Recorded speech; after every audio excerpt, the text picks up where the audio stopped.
ومن يرغب عن ملة إبراهيم إلا من سفه نفسه وَلَقَدِ اصْطَفَيْنَاهُ فِي الدُّنْيَا وَإِنَّهُ فِي الْآخِرَةِ لَمِنَ الصَّالِحِينَ۔ اب کون ہے جو ابراہیم کے طریقے سے نفرت کرے؟ جس نے خود اپنے آپ کو حماقت و جہالت میں مبتلا کر لیا ہو، اس کے سوا کون یہ حرکت کر سکتا ہے؟ ابراہیم تو وہ شخص ہے جس کو ہم نے دنیا میں اپنے کام کے لیے چن لیا تھا اور آخرت میں اس کا شمار صالحین میں ہوگا۔ اذ قال له ربه اسلم قال اسلمت لرب العالمین۔ اس کا حال یہ تھا کہ جب اس کے رب نے اس سے کہا مسلم ہو جا تو اس نے فوراً کہا میں مالک کائنات کا مسلم ہو گیا۔ مسلم ہو جا، مسلم وہ جو خدا کے آگے سر اطاعت خم کر دے، خدا ہی کو اپنا مالک، آقا، حاکم اور معبود مان لے، جو اپنے آپ کو بالکلیہ خدا کے سپرد کر دے اور اس ہدایت کے مطابق دنیا میں زندگی بسر کرے جو خدا کی طرف سے آئی ہو۔ اس عقیدے اور اس طرز عمل کا نام اسلام ہے، اور یہی تمام انبیاء کا دین تھا جو ابتدائے آفرینش سے دنیا کے مختلف ملکوں اور قوموں میں آئے۔ وَوَصَّى بِهَا إِبْرَاهِيمُ بَنِيهِ وَيَعْقُوبُ يَا بَنِيَّ إِنَّ اللَّهَ اصْطَفَى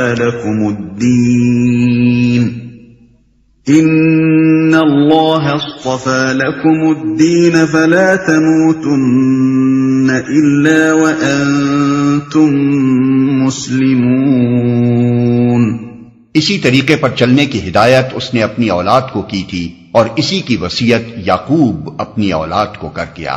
اس نے کہا تھا کہ میرے بچوں، اللہ نے تمہارے لیے یہی دین پسند کیا ہے، لہذا مرتے دم تک مسلم ہی رہنا، اور اسی کی وصیت یعقوب اپنی اولاد کو کر گیا۔ حضرت یعقوب علیہ السلام کا ذکر خاص طور پر اس لیے فرمایا کہ بنی اسرائیل براہ راست انہی کی اولاد تھے۔ اللہ نے تمہارے لیے یہی دین پسند کیا ہے۔ دین یعنی طریق زندگی، نظام حیات، وہ آئین جس پر انسان دنیا میں اپنے پورے طرز فکر اور طرز عمل کی بنا رکھے۔ ام کنتم شہداء اذ حضر یعقوب الموت اذ قال لبنیہ ما تعبدون من بعدی قالوا نعبد إلهك وإله آبائك إبراهيم وإسماعيل وإسحاق إلها واحدا ونحن له مسلمون۔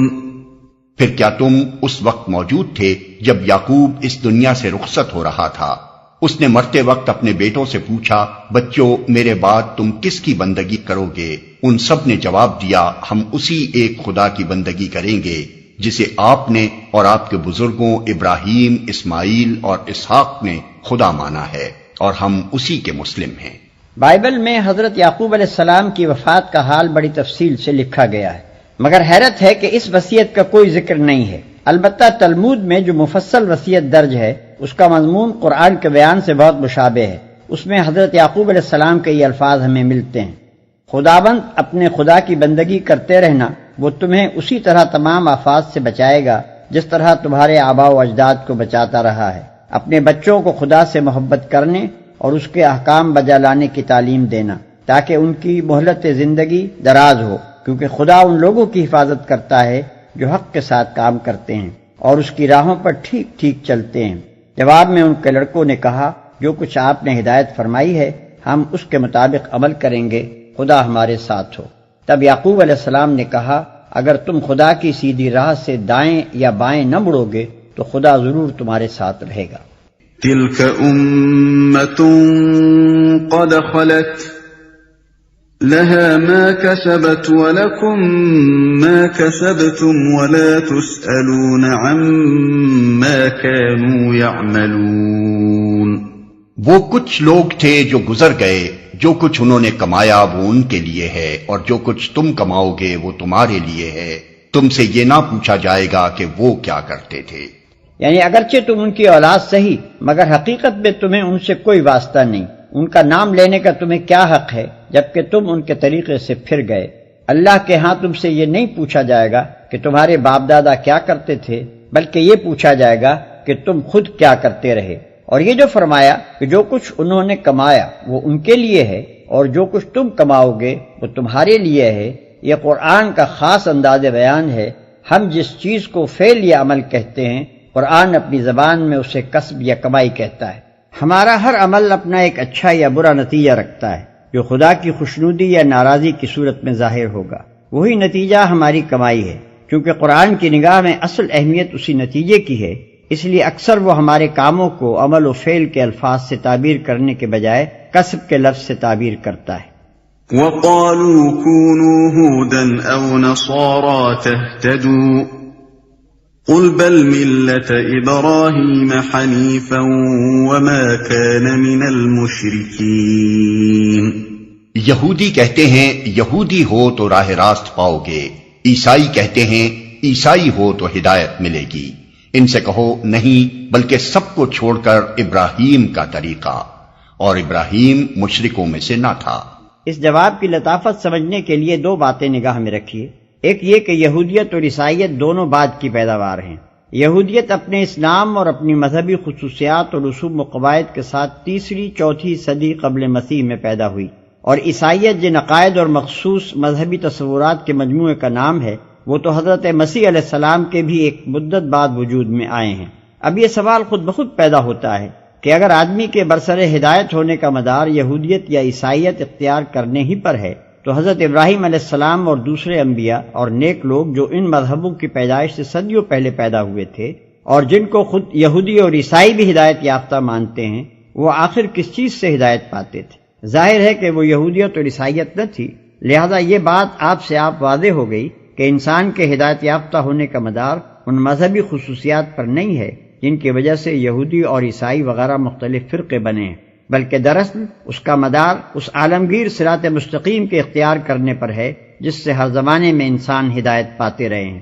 دوسرے یہ کہ خود یہود و نصارہ کی اپنی مقدس کتابیں اس بات پر گواہ ہیں کہ حضرت ابراہیم علیہ السلام ایک اللہ کے سوا کسی دوسرے کی پرستش، تقدیس، بندگی اور اطاعت کے قائل نہ تھے، اور ان کا مشن ہی یہ تھا کہ خدائی کی صفات و خصوصیات میں اللہ کے ساتھ کسی اور کو شریک نہ ٹھہرایا جائے۔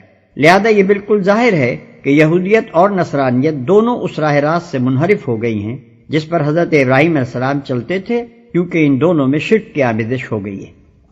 قولوا آمنا بالله وما أنزل إلينا وما أنزل إلى إبراهيم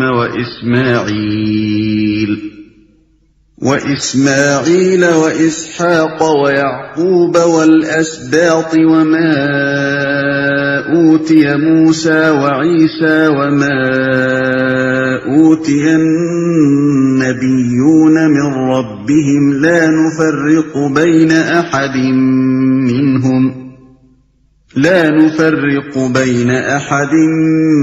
منهم ونحن له مسلمون۔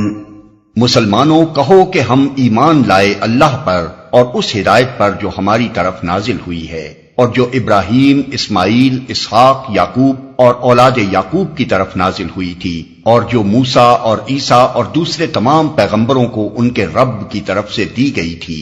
ہم ان کے درمیان کوئی تفریق نہیں کرتے اور ہم اللہ کے مسلم ہیں۔ ہم ان کے درمیان کوئی تفریق نہیں کرتے۔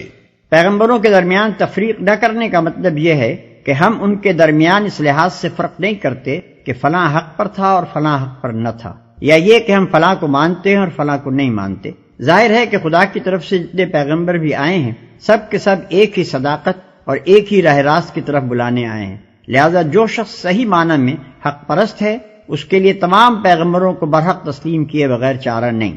جو لوگ کسی پیغمبر کو مانتے اور کسی کا انکار کرتے ہیں وہ حقیقت میں اس پیغمبر کے بھی پیرو نہیں ہیں جسے وہ مانتے ہیں، کیونکہ انہوں نے دراصل اس عالمگیر صراط مستقیم کو نہیں پایا ہے جسے حضرت موسیٰ علیہ السلام یا عیسیٰ علیہ السلام یا کسی دوسرے پیغمبر نے پیش کیا تھا، بلکہ وہ محض باپ دادا کی تقلید میں ایک پیغمبر کو مان رہے ہیں۔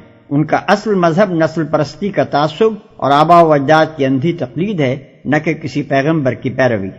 فَإِنْ آمَنُوا بِمِثْلِ مَا آمَنْتُمْ بِهِ فَقَدِ اهْتَدَوْا وَإِنْ تَوَلَّوْا فَإِنَّمَا هُمْ فِي شِقَاقٍ فَسَيَكْفِيكَهُمُ اللَّهُ وَهُوَ السَّمِيعُ الْعَلِيمُ۔ پھر اگر وہ اسی طرح ایمان لائیں جس طرح تم لائے ہو تو ہدایت پر ہیں، اور اگر اس سے منہ پھیریں تو کھلی بات ہے کہ وہ ہٹ دھرمی میں پڑ گئے ہیں، لہذا اطمینان رکھو کہ ان کے مقابلے میں اللہ تمہاری حمایت کے لیے کافی ہے، وہ سب کچھ سنتا اور جانتا ہے۔ صبغة الله ومن أحسن من الله صبغة ونحن له عابدون۔ کہو اللہ کا رنگ اختیار کرو، اس کے رنگ سے اچھا اور کس کا رنگ ہوگا، اور ہم اسی کی بندگی کرنے والے لوگ ہیں۔ اللہ کا رنگ اختیار کرو۔ اس آیت کے دو ترجمے ہو سکتے ہیں، ایک یہ کہ ہم نے اللہ کا رنگ اختیار کر لیا، دوسرے یہ کہ اللہ کا رنگ اختیار کرو۔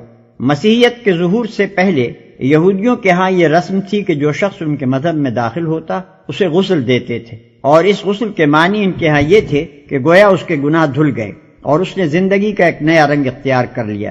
یہی چیز بعد میں مسیحیوں نے اختیار کر لی۔ اس کا اصطلاحی نام ان کے ہاں استباغ بپتسمہ ہے، اور یہ استباغ نہ صرف ان لوگوں کو دیا جاتا ہے جو ان کے مذہب میں داخل ہوتے ہیں بلکہ بچوں کو بھی دیا جاتا ہے۔ اسی کے متعلق قرآن کہتا ہے کہ اس رسمی استباغ میں کیا رکھا ہے، اللہ کا رنگ اختیار کرو جو کسی پانی سے نہیں چڑھتا بلکہ اس کی بندگی کا طریقہ اختیار کرنے سے چڑھتا ہے۔ قُلْ أَتُحَاجُّونَنَا فِي اللَّهِ وَهُوَ رَبُّنَا وَرَبُّكُمْ وَلَنَا أَعْمَالُنَا وَلَكُمْ أَعْمَالُكُمْ وَنَحْنُ لَهُ مُخْلِصُونَ۔ اے نبی، ان سے کہو کیا تم اللہ کے بارے میں ہم سے جھگڑتے ہو، حالانکہ وہی ہمارا رب بھی ہے اور تمہارا رب بھی۔ ہمارے اعمال ہمارے لیے ہیں، تمہارے اعمال تمہارے لیے، اور ہم اللہ ہی کے لیے اپنی بندگی کو خالص کر چکے ہیں۔ ہمارا رب بھی ہے اور تمہارا رب بھی۔